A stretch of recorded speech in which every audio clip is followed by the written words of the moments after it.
7,215 pounds. This is a, like an '08 Chaparral 27-footer rear kitchen here at HaylettRV of Coldwater, Michigan. One owner. Folks own this for a long time. And when I asked them, why don't you want it anymore? Because we're actually selling this for them on consignment. It's not a trade-in. They said, you know what? We've reached a point where we're done camping. They're just done camping. There's nothing wrong with it.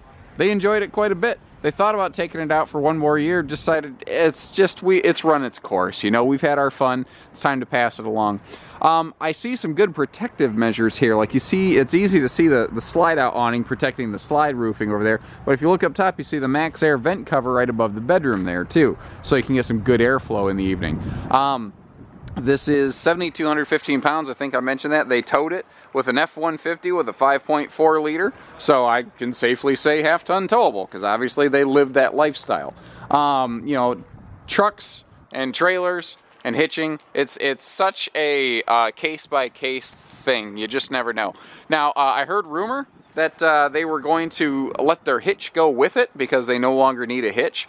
Call to verify that, please. I don't like to make bold statements like that without verification because I have not physically put my hands on it. But it does sound as though hitching will be included with this, which that could be a huge expense. If you've never owned a fifth wheel, this could be a really great way to get into fifth wheeling, simple and easy with no like big depreciation concerns or anything like that. I'd really like to scramble up that rear ladder to look at the roof with you because the roof looks like it was definitely well maintained, but I've only got one hand because the other hand's on the camera, and that's dangerous and stupid, and I got a kid to go home and see. I just don't want to get hurt. All in all, she's fairly simple on the outside. I mentioned those Max Air covers and whatnot. Decent pass-through storage. We've got, aluminum framing on this, so, aluminum frame floors, walls, all that good stuff. It's you take care of these things, and it's case in point, they can last you for quite a while.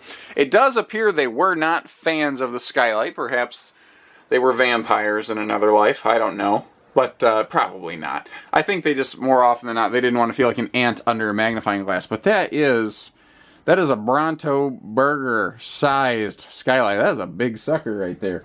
Let me back up a little bit. So, very traditional rear kitchen setup. This is not at all a unique floor plan, but it is cute. They did a nice job of it. Coachmen usually does a nice job of their stuff.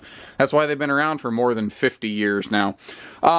Hide-a-bed here if the grandkids come over, and still has that traditional storage above. And I like how all the doors are raised panel cabinetry. Now you do have, wrapped cabinet styles, but you do have hardwood raised panel doors to give it that nice pseudo-luxury look and feel.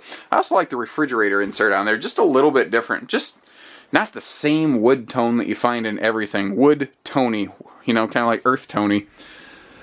If somewhere out there's a guy named Earth Tony who's tired of me saying his name. Anyway, so the dinette, obviously that could fold down into a sleeper too, but something Coachman's done for many years and continues to do today is they seal the edges of their countertops, their tabletops.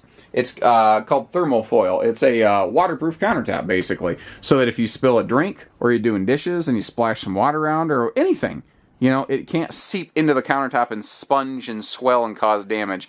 And the little extra doors to your storage below your dinette, stuff like that's so handy. As a person who goes camping, I look for those extra details because they're just so often left out, Great overhead storage, and that's the difference between a rear kitchen and a rear living, is you get so much more cabinet space. But notice how you've got double shelved cabinets here too.